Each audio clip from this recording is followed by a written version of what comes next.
Our honored guest here is Mayor Randall Woodfin. He has played a major role in those successes, both of the BBRC and the city of Birmingham, for more than a decade. Before he was elected to his current post in 2017 as mayor, he served on our school board as president. He's also been one of the city's attorneys. And so I've been proud to work with Mayor Whitfin on a range of projects, none of which I think will be talked about more or that's more important than growth.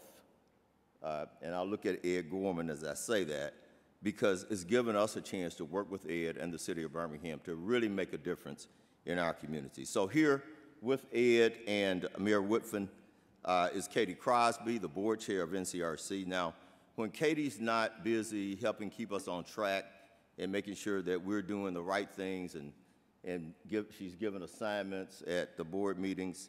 Katie, please don't give me another one. I'd appreciate it. But her day job, she is city manager at the town of Apex, North Carolina. So these folks have field-level experience. I think you're going to enjoy their conversation. I'm going to turn it over to Ed Gorman. So Ed, take it away. Thank you, Bob. Welcome again, everybody. Glad to see so many folks out there. And if you have friends and neighbors in the hallway, come on in. So I have the privilege of talking with Mayor Woodfin and Board Chair Katie Crosby about their respective experiences in Birmingham and Apex, and a little bit about how they got to where they got to.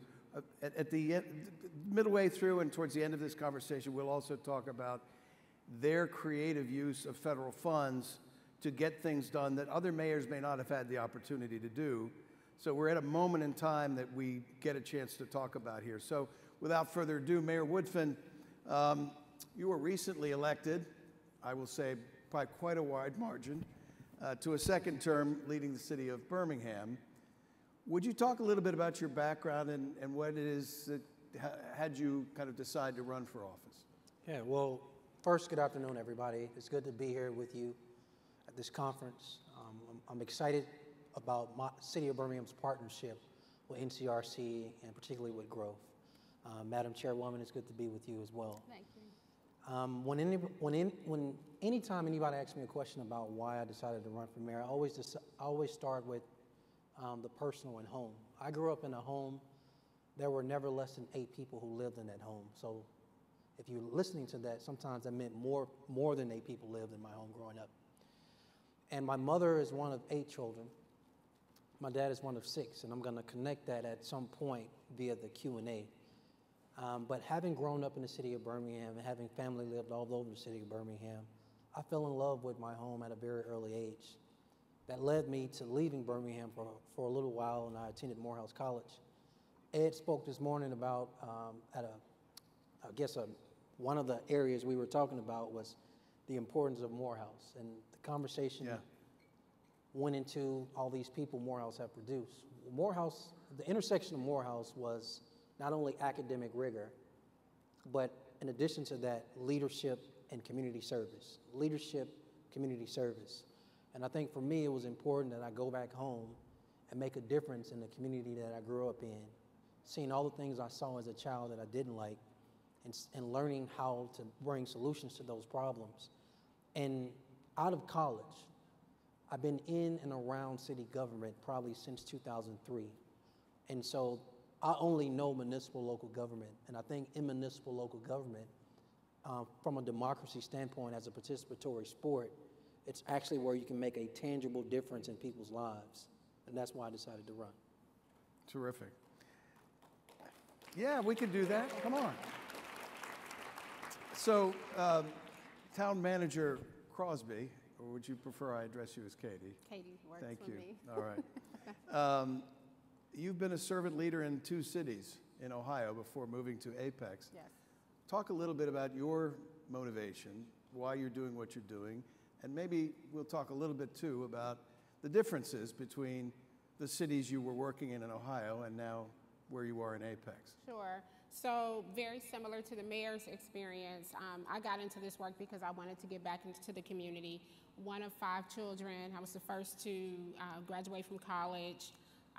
My dad was incarcerated from the time that I was 13 to 25. So my mom was a single mom trying to, take care of 5 kids. And I think she did a fantastic job because— Yes, she did. Thank you. Not just for me, but more so when I look at my siblings, and I think for families like ours, people count us out, and we very much, I think, we were against the odds. We went against the odds, and so for me, it was about giving back to a community that looked very similar to the one that I was raised in. I never forget reading the book Evicted and having a conversation with my mom about some of her experiences that I didn't know about quid pro quo experiences that she had, and people making assumptions about how many baby daddies she had. And it just reaffirmed my commitment to community and wanting to change the lives of people who grew up the way that I grew up, who lived in communities the way that I lived, and ended up meeting a mentor who actually used to be on the board of NCRC, Commissioner Dean Lovelace. Oh, yeah. And he got me very engaged in community reinvestment, and that's how I ended up on the board. And so making a decision to say I wanted to be in a decision-making position where I could direct resources to communities like where I was raised, and I could impact policy that really benefited the communities where I was raised, or that were similar to what I was raised in, really made me pursue this position. And we were just talking before we came out about how difficult it is to want to affect change and to be in positions of leadership and have to, have these competing and conflicting values. With limited resources. With limited resources, Right. Which brings me to my next comment. So growing up in Ohio, I worked in Dayton, Ohio, and I worked in Toledo, Ohio, and the average median area income was about $36,000 in both communities. I now live in Apex, which is a very affluent community, and the average median income is $110,000. And in both communities, we're having an affordable housing crisis. Well, we're going to get into that in just a moment. Very different experiences. Yeah, incredible. So, Mayor Woodfin, you are in your second term, 4.5 years in. What's going right and what's not moving fast enough for you? So what's going right is, Ed, I've shared this with you. I've shared this recently with my own team. Any mayor that sits in this seat sits before an audience with blinding lights and can't see you, but you can see them, and tells you they're doing all the work themselves and everything, all the success is because of them, they would be lying to you. A mayor is only as strong as their team. And I had a mayor tell me a little over 4 years ago that the first question that he was asked 6 months into the job, or 100 days into the job, what have you accomplished? His response was, I'm building my team. 6 months into the job, what have you accomplished? I'm building my team. And a year into the job, what have you done? What have you accomplished? And his response to the public and the media was, I built my team. I am fortunate to have a supporting cast of folk I've stolen from the private sector, borrowed. I've borrowed talent, I've stolen talent, I've got talent on loan to come into City Hall, to figure out a way for us to reimagine how we grow our community, how we grow our city, to think outside of the box. And that's a mix. Some folk have been in City Hall, some have not. But to bring all that talent in has allowed us, I'm not gonna even say me, but to accelerate growth in Birmingham. So the thing I'm most proud of is that the team on the ground is pushing this conversation around affordable home ownership. I would say the challenge is always resources. There are always everybody thinks a city that cash grows on trees, but it doesn't work like that. Well, this, I think, is a great opportunity to hear from both of you about Absolutely. the use of resources. And specifically, I think folks in the audience want to know, in particular, I know, Mayor Whitfin, you were, and Katie, I suppose you were as well, I'm not sure, but an early adopter along the path of using federal money for your projects in a way or in ways that other people weren't doing. And in fact, taking chances in a sense, because nobody told you you had a green light to do it. You just forged ahead and did it. And now what I think we're seeing is a lot of mayors are starting to follow that lead. So if you would both talk a little bit about, your willingness to take a chance on doing things that other people might not have said was okay, but you knew was right for your city. Gotcha. Katie, you want to go first? Yeah, I'll go first. All right. That's always good to go before a politician. I'm teasing. I've worked in the political arena for a long time, so.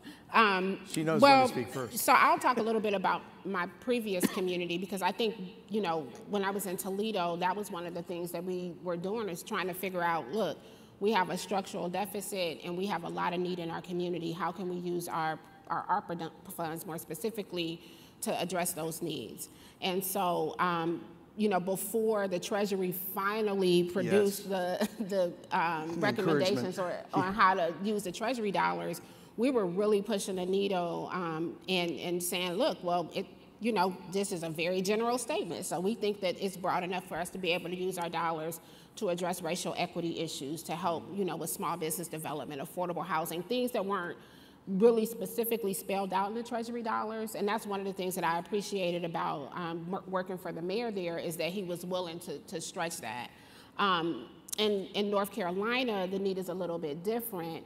And, you know, while we're using our funds to support affordable housing, we're also using it for infrastructure, so sewer and water infrastructure, to help expand some of our development, and then also to help provide infrastructure, sewer and water infrastructure, for some of our most vulnerable communities, which is very small in Apex, but we'll talk about that. And so for us in the city of Birmingham, there are two words that have been on repeat since November of 2017: neighborhood revitalization. Neighborhood revitalization, neighborhood revitalization. And within neighborhood revitalization, there's all these infrastructure issues you have around, which include your city's grid, as far as paving streets and sidewalks and parks. And there's also public safety. But at the root of neighborhood revitalization is actual housing and home ownership. And for this conversation, affordable home ownership. And so for us, having a homeowner who's been there, is taking risks, but their property value is too low, or they don't feel safe in their own home, and then when they look to their left or right, there's either an empty lot or a dilapidated structure. We needed to stabilize those neighborhoods first in the conversation of neighborhood revitalization. But we needed to invest in infill housing. And so taking the risk, using the federal dollars of ARPA, made sense. In our partnership with NCRC and Growth, we knew if we went into a historic black neighborhood that hadn't had any development in over 20 years, then the city of Birmingham needed to pony up some resources to get the private sector to participate and accelerate that growth.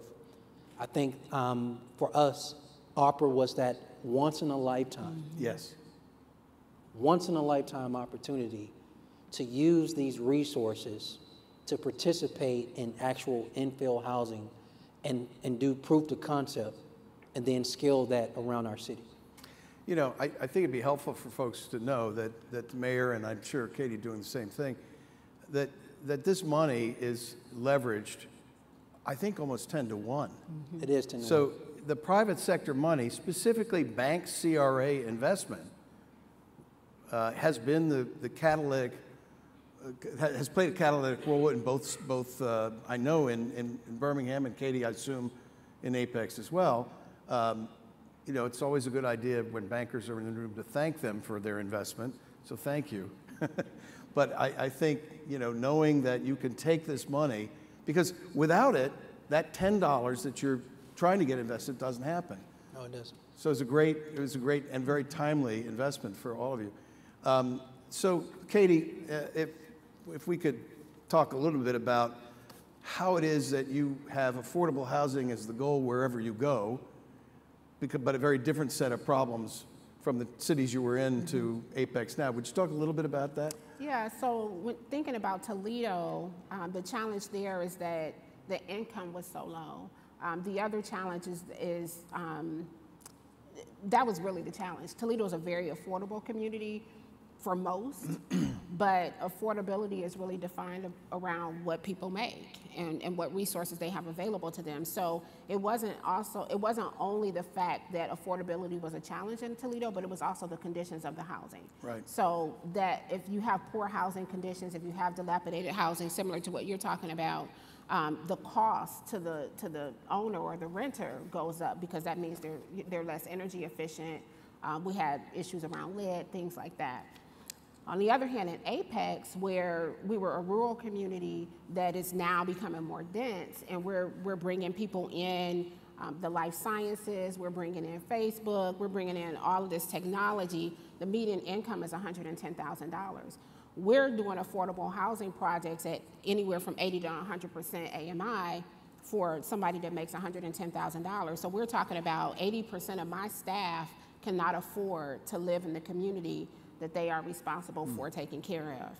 And so what we're doing is a couple different things. One, we've taken a portion of our, a penny off of our tax, and we're putting that towards an affordable housing fund, which is great. So that gets us about $1.7 million a year.